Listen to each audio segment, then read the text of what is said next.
जय हिंद साथियों। तो यहाँ पर हम आपके लिए पेपर कोड BHDS 184 रेडियो लेखन के कुछ इंपॉर्टेंट क्वेश्चंस लेकर आए हैं जो आपके दिसंबर एग्जाम के लिए इंपॉर्टेंट है। तो आप लोग इस वीडियो को पूरा एंड तक देखिएगा। अगर आपको वीडियो पसंद आता है तो वीडियो को लाइक करिएगा। अगर आपने अभी तक चैनल को सब्सक्राइब नहीं किया है तो चैनल को सब्सक्राइब आप लोग जरूर कर लीजिएगा। अगर आपने अभी तक कुछ नहीं पढ़ा है, आप लोग इस वीडियो को पहली बार देख रहे हैं, तो अगर आपको अच्छे से अपनी प्रिपरेशन करनी है तो आप लोग गैस पेपर को जरूर परचेज कर लीजिएगा। अगर आपको अपना एग्जाम अच्छे से देना है तो आप लोग गैस पेपर प्लस क्लास को अच्छे से कवर करके अपना एग्जाम क्लियर कर सकते हैं। अगर आपको परचेज करना है तो आप 9580023321 इस नंबर पे व्हाट्सएप मैसेज कर सकते हैं, या फिर सिंपली गूगल पे जाएंगे और सर्च करेंगे shop.hindustannowledge.com। इस वेबसाइट का लिंक आपको डिस्क्रिप्शन में दिया गया है, उस पर भी क्लिक करके आप लोग इस वेबसाइट पे आ सकते हैं। अब आपको सिंपली सर्च कोड पे जाना है, तो आपके जितने भी पेपर कोड्स हैं सभी के आपको गैस पेपर इस वेबसाइट पे मिल जाएंगे। अब आपको सिंपली सर्च करना है BHDS 184, ठीक है। यहाँ पे सर्च कर लेंगे 84, ठीक है। तो यहाँ पर देखिए आपका गैस पेपर आ जाएगा दिसंबर एग्जाम के लिए, सिंपली इस पर क्लिक करेंगे और यहाँ से आप लोग इसको परचेज कर लेंगे, ठीक है। अगर आपको कोई प्रॉब्लम होती है तो आप 9580023321 इस नंबर पे जो है व्हाट्सएप मैसेज कर सकते हैं। अब देखते हैं अपने प्रश्नों पर। तो यहाँ पर हमारा प्रश्न है, जनसंचार के विविध माध्यमों का परिचय दीजिए। यानी जनसंचार के कौन कौन से माध्यम है जिसके माध्यम से हम लोग जो है जनसंचार करते हैं, तो उसके बारे में चर्चा करेंगे। सबसे पहले देखें कि जनसंचार क्या होता है। तो जनसंचार वह प्रक्रिया है जिसके माध्यम से जानकारी, विचार, समाचार, मनोरंजन, संदेश बहुत बड़ी संख्या में लोगों तक एक साथ पहुंचते हैं। इसे हम लोग मास कम्युनिकेशन भी कहते हैं। समाज के विकास, जागरूकता और सूचना प्रसार में जनसंचार माध्यमों की बहुत बड़ी भूमिका होती है। आज के समय में जनसंचार के कई माध्यम उपलब्ध हैं जिनके द्वारा लोग आसानी से दुनिया भर की घटनाओं से जुड़ पाते हैं। तो सबसे पहला जो माध्यम है वो है प्रिंट मीडिया यानी कि मुद्रित माध्यम। प्रिंट मीडिया सबसे पुराना और विश्वसनीय जनसंचार माध्यम माना जाता है। इसके अंतर्गत अखबार, पत्रिकाएं, किताबें, पोस्टर, पैम्फलेट, ब्रोशर आदि आते हैं। अखबार दैनिक समाचार देने का महत्वपूर्ण साधन है, जबकि पत्रिकाएं विशेष विषयों जैसे खेल, विज्ञान, फिल्म, शिक्षा आदि की विस्तृत जानकारी प्रदान करती हैं। प्रिंट मीडिया पढ़ने लिखने की क्षमता को बढ़ाता है और गहरी जानकारी उपलब्ध कराता है। अब दूसरा माध्यम क्या है? दूसरा माध्यम है इलेक्ट्रॉनिक मीडिया। इलेक्ट्रॉनिक मीडिया तेजी से सूचना प्रसारित करने वाला आधुनिक माध्यम है। इसमें टेलीविजन, रेडियो, फिल्में और इंटरनेट आधारित सेवाएं शामिल होती हैं। टेलीविजन जो होता है वो दृश्य और श्रव्य दोनों माध्यमों का उपयोग करता है, जिससे संदेश आकर्षक और प्रभावी बनता है।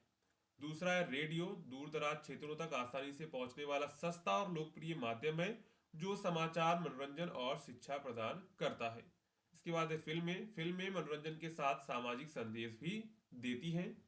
इसके बाद तीसरा माध्यम है डिजिटल मीडिया यानी कि सोशल मीडिया। आज के युग में डिजिटल मीडिया जनसंचार का सबसे तेज और व्यापक रूप है। मोबाइल फोन, कंप्यूटर और इंटरनेट के माध्यम से जानकारी कुछ ही सेकंड में दुनिया भर में फैल सकती है।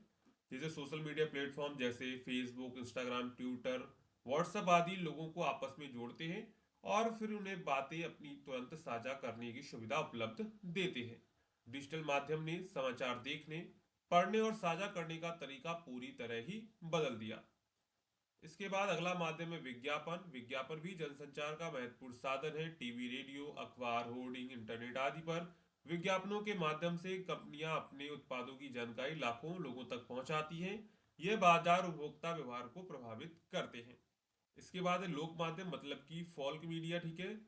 गांवों और स्थानीय क्षेत्रों में लोक नृत्य, लोकगीत, कठपुतली, नाटक, झांकी आदि भी जनसंचार के प्रभावी साधन हैं। ये स्थानीय भाषा और संस्कृति के माध्यम से संदेश पहुंचाते हैं, ठीक है। इसके बाद हम लोग यहाँ पे निष्कर्ष लिख देंगे।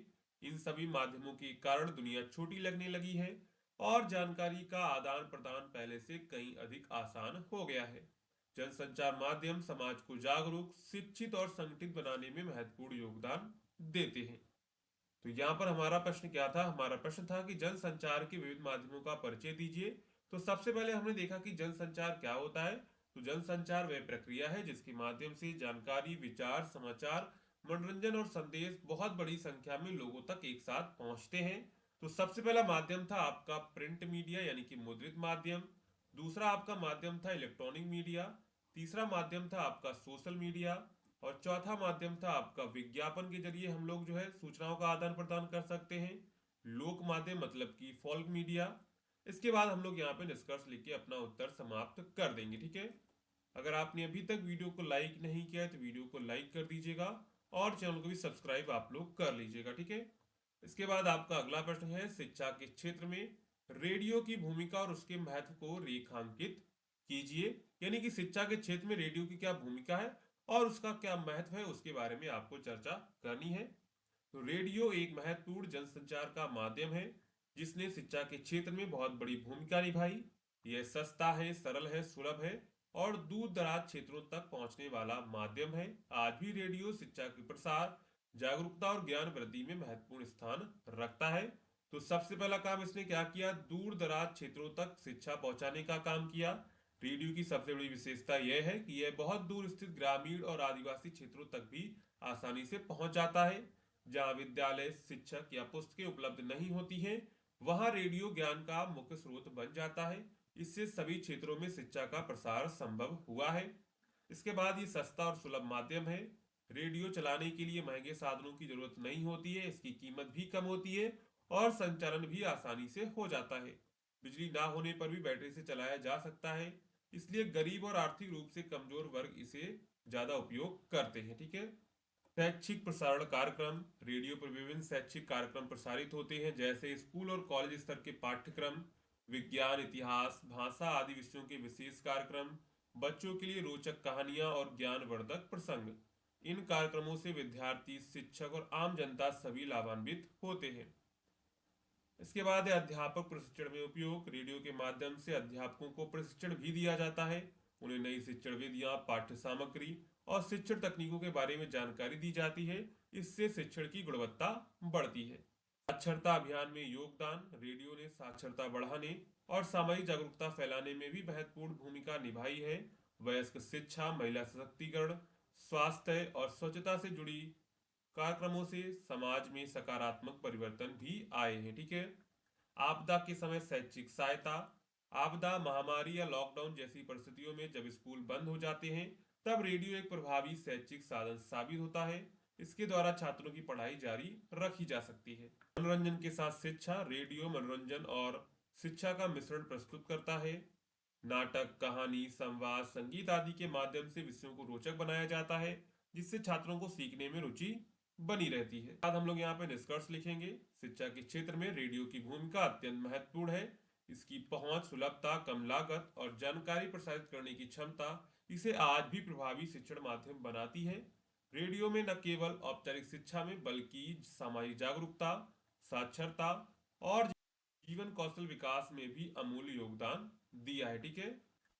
यहाँ पर हमारा प्रश्न था, शिक्षा के क्षेत्र में रेडियो की भूमिका और उसके महत्व को रेखांकित कीजिए। यानी कि शिक्षा के क्षेत्र में रेडियो की क्या भूमिका थी और उसका क्या महत्व था। तो रेडियो ने क्या किया, रेडियो ने दूर दराज तक क्षेत्रों तक शिक्षा पहुंचाई। ये सस्ता और सबसे सुलभ माध्यम है। शैक्षिक प्रसारण कार्यक्रम भी इसमें चलाए जाते हैं। अध्यापक प्रशिक्षण में उपयोगी है। साक्षरता अभियान में ये योगदान देता है और आपदा के समय जो है शैक्षिक सहायता भी प्रदान करता है। इसके बाद आपका अगला प्रश्न है, कमेंट्री क्या है और किसी कमेंटेटर को कमेंट्री के लिए क्या तैयारियां करनी पड़ती हैं।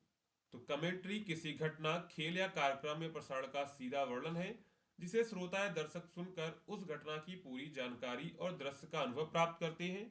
यह रेडियो, टीवी, ऑनलाइन प्लेटफॉर्म या लाइव इवेंट में की जाती है। कमेंट्री का मुख्य उद्देश्य घटना में हो रही गतिविधि को स्पष्ट, रोचक और समझने योग्य तरीके से प्रस्तुत करना।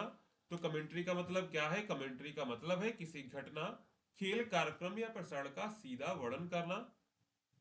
कमेंट्री का मुख्य उद्देश्य होता है घटना में हो रही गतिविधि को स्पष्ट, रोचक और समझने योग्य तरीके से प्रस्तुत करना। कमेंट्री केवल जानकारी देना ही नहीं बल्कि उसमें भाव, उत्साह और सही समय पर सही शब्दों का उपयोग करना भी शामिल होता है। एक अच्छी कमेंट्री न सिर्फ घटना को समझाती है बल्कि दर्शकों की रुचि भी बनाए रखती है। उदाहरण के लिए, खेल कमेंट्री में कमेंटेटर की खेल की स्थिति, खिलाड़ियों की चाल, रणनीति और परिणाम को तेज और प्रोत्साहित भाषा में बताती है। इसी तरह किसी सांस्कृतिक कार्यक्रम, परेड, चुनावी परिणाम या समारोह में भी कमेंट्री की जाती है।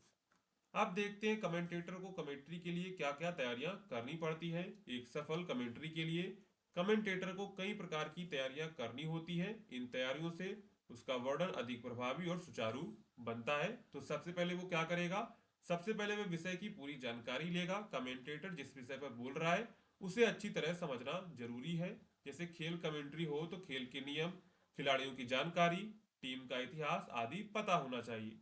इसके बाद सांस्कृतिक या सामाजिक कार्यक्रम हो तो उसका उद्देश्य क्या है और उसके आयोजकों और क्रम की जानकारी आवश्यक है। ठीक है। इसके बाद उसका स्क्रिप्ट और नोट्स तैयार करना। कमेंटेटर मुख्य बिंदुओं की एक सूची बनाता है, कार्यक्रम का क्रम क्या रहेगा, महत्वपूर्ण व्यक्तियों के नाम याद करता है, मुख्य तत्व और आंकड़े याद करता है। ये नोट्स बताते समय सहायक होते हैं ताकि कमेंट्री में रुकावट ना आए। ठीक है। इसके बाद है भाषा और उच्चारण का अभ्यास। स्पष्ट और सरल भाषा कमेंट्री की जान होती है, इसलिए कमेंटेटर को अपने उच्चारण, गति, स्वर और अभिव्यक्ति का नियमित अभ्यास करना होता है। प्रसारण स्थल का पूर्व निरीक्षण। लाइव कमेंट्री से पहले मंच, मैदान या प्रसारण स्थल को देखकर यह समझना जरूरी है कि कौन सी गतिविधि कहाँ होगी और इससे गलतियों की संभावना कम होती है। तकनीकी व्यवस्था की समझ, माइक्रोफोन का उपयोग, आवाज की तीव्रता, रिकॉर्डिंग और लाइव प्रसारण की तकनीक का ज्ञान होना भी आवश्यक है ताकि प्रसारण बाधित ना हो। मानसिक और शारीरिक तैयारी। लंबे समय तक लगातार बोलने के लिए कमेंटेटर को मानसिक रूप से सतर्क और शारीरिक रूप से स्वस्थ रहना पड़ता है। वे अपने मन को शांत और केंद्रित रखकर ही प्रभावी कमेंट्री दे पाता है। इसके बाद हम लोग यहाँ पे निष्कर्ष लिख देंगे। कमेंट्री एक कला है और जिम्मेदारी है। अच्छी तैयारी, सही जानकारी और प्रभावी कमेंटेटर दर्शकों को घटना से जोड़ता है और उन्हें ऐसा अनुभव देता है जैसे वह स्वयं कार्यक्रम का हिस्सा हो। ठीक है। तो यहाँ पर हमारा प्रश्न क्या था कि कमेंटेटर क्या होता है और जो है कमेंटेटर को कमेंट्री के लिए कौन कौन सी चीजों का ध्यान रखना चाहिए। तो यहाँ पर सबसे पहले हमने देखा कि कमेंट्री क्या होती है और उसके बाद किसी कमेंटेटर को कमेंट्री के लिए क्या क्या तैयारियां करनी पड़ती हैं। तो विषय की पूरी जानकारी रखना होता है, स्क्रिप्ट और नोट्स तैयार करने होते हैं, भाषा और उच्चारण का अभ्यास करना होता है, प्रसारण स्थल की पूर्व निरीक्षण करना होता है, तकनीकी व्यवस्था की समझ होनी चाहिए और मानसिक और शारीरिक रूप से तैयार होना होता है। तो ये आपके पेपर कोड BHDS 184 के कुछ इंपॉर्टेंट क्वेश्चंस हो जाते हैं जो आपके दिसंबर एग्जाम के लिए इंपॉर्टेंट है। अगर आपको वीडियो पसंद आया हो तो वीडियो को लाइक करिएगा, चैनल को सब्सक्राइब करिएगा एंड वीडियो को अपने दोस्तों में शेयर करना मत भूलिएगा।